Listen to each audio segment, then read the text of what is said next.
¿Sabías que hay algo que nadie te dice de verdad sobre envejecer? No es que te duele el cuerpo o que te salgan arrugas, no es siquiera que pase el tiempo. Lo que realmente jode es darte cuenta de que el mundo empieza a mirarte como algo reemplazable, como si tu valor no fuera algo que construiste realmente, sino algo que caduca.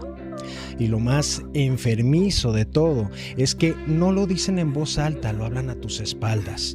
No hay anuncio, no hay aviso, no hay despedida. Solo un día dejas de ser necesario para alguien. Y en ese momento entiendes algo que da más miedo que la muerte misma. Que siempre puede existir alguien más nuevo ocupando tu lugar. ¡Funciona! ¡Por favor!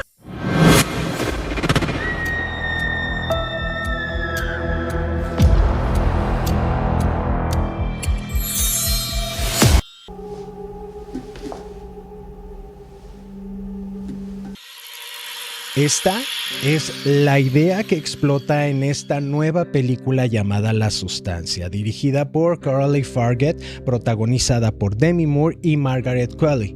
Y no, lamentablemente déjenme decirles, esto no es una película sobre juventud. Es una película sobre lo que pasa cuando el ser humano descubre que puede dividirse para no desaparecer. La historia nos presenta a Elizabeth Sparkle. Y aquí vale la pena detenerse un poco porque no es solo una mujer famosa, es de esas personas que construyeron su identidad alrededor de ser una figura pública, de estar al frente, de ser la referencia. Durante años fue el rostro de un programa fitness, de esos que la gente prende sin pensar demasiado, pero que se vuelven rutina, compañía, hábito.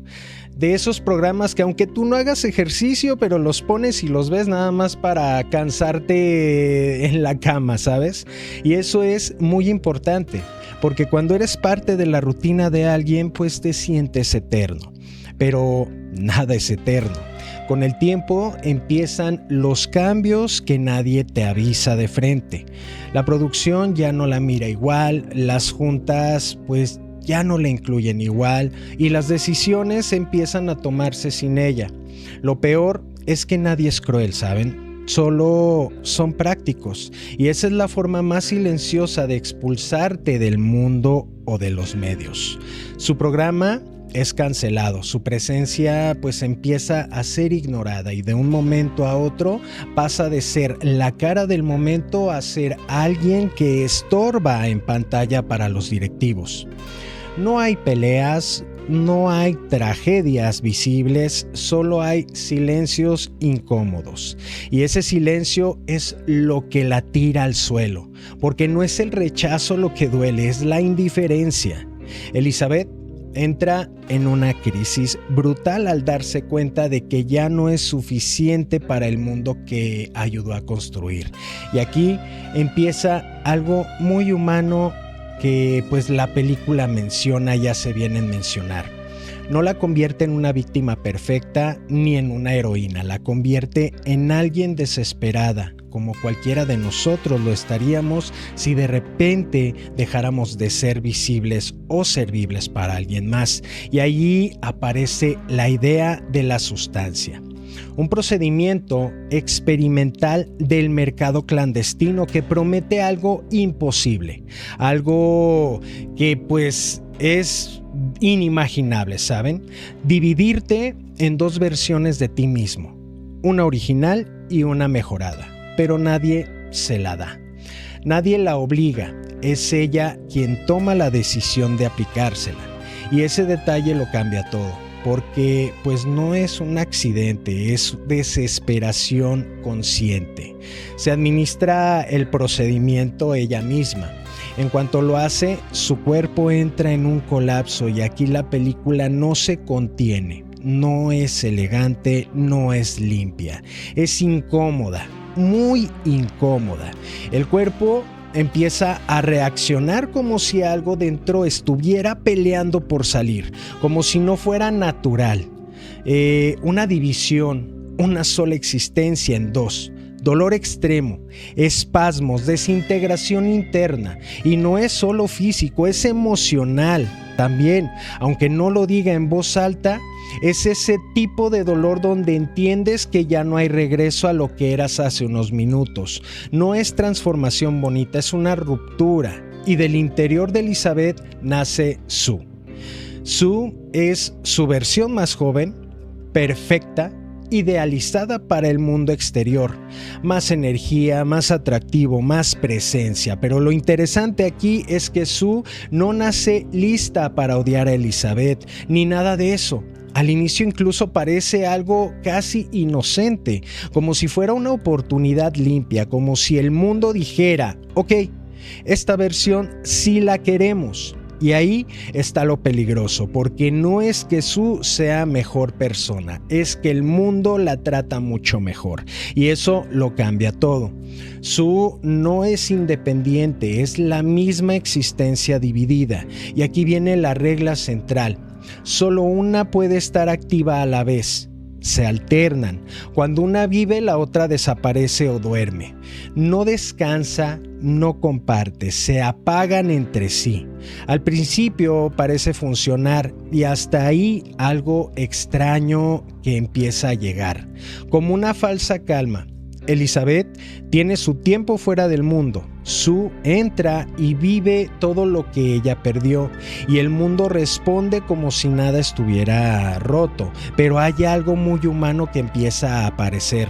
La comparación. Sue empieza a ver lo que tiene fuera y no quiere soltarlo, y Elizabeth desde su estado de pausa empieza a escuchar el eco de una vida que ya no le pertenece.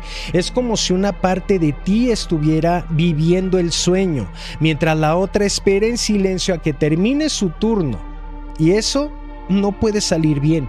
Sue empieza a estirar su tiempo, no de golpe, no como rebelión, sino como algo más realista, más humano, más egoísta y sin darse cuenta.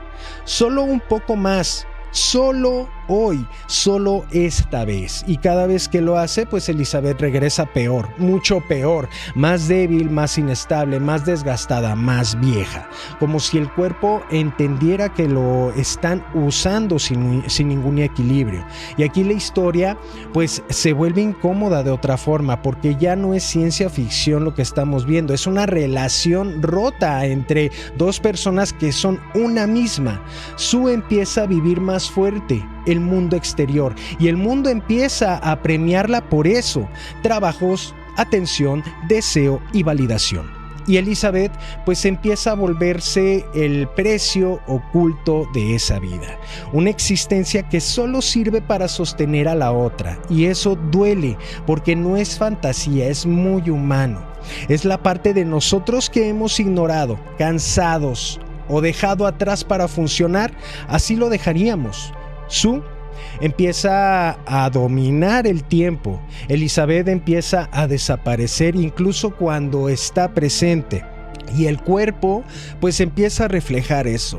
Ya no es solo cansancio, es deterioro, es desgaste acumulado. Es el cuerpo diciendo: esto ya no es sostenible ni está bien. El sistema colapsa y aquí ya no hay orden. Ya no hay alternancia real, solo dos voluntades atrapadas en el mismo cuerpo intentando no desaparecer. Y lo que empieza como una solución, adivinen, se convierte en una guerra silenciosa entre identidad y deseo. Algunos datos curiosos importantes. Demi Moore regresó con un papel que no solo es físico, sino emocionalmente muy expuesto, tocando el miedo real al envejecimiento en la industria. Margaret Qualley no interpreta a una villana, sino a una consecuencia del sistema que premia lo nuevo sin pensar en lo que destruye. Y Coralie Farguet usa el body horror como algo emocional, no solo visual. el cuerpo como metáfora de cómo nos consumimos a nosotros mismos. Varias escenas están diseñadas para incomodar, no para entretener, ¿saben? Porque la idea es que sientas el desgaste, no solo lo veas, sino que lo vivas. Y aquí viene lo importante, porque al final esta película no habla de ciencia ficción, habla de algo mucho más cercano. El miedo a dejar de ser necesario, el miedo a ser reemplazado sin que nadie lo note, el miedo a que un día simplemente ya no te necesiten, aunque sigas ahí. Y eso pues es lo más pesado de todo, porque no se trata de morir, se trata de volverte prescindible mientras todavía estás vivo. Y el verdadero golpe de esta historia es este: el ser humano no solo le teme a envejecer, le teme a volverse intercambiable. Y cuando ese miedo es más fuerte que la aceptación de uno mismo, pues empiezas a dividirte en versiones que ya no puedes controlar. Y todas empiezan a jugar tu lugar, hasta que pues ya no sabes cuál de todas eres tú. Si llegaste hasta aquí, muchísimas gracias por quedarte. Pero de nuevo te lo digo, quédate mejor con esto. Nadie se pierde de golpe. Te vas perdiendo cuando empiezas a aceptar versiones de ti que te hacen más aceptable para el mundo. Hasta que un día, pues ya no reconoces cuál de todas esas versiones era la original. ¿Cuál de todas esas versiones eras tú? Yo soy Gardré Cabrera, ya lo saben, y esto fue Lo Obscuro del Cine. Muchísimas gracias por llegar a este punto. Los veo la siguiente emisión y espero que este video les haya gustado tanto como a mí. Hasta luego, mis queridos espectadores.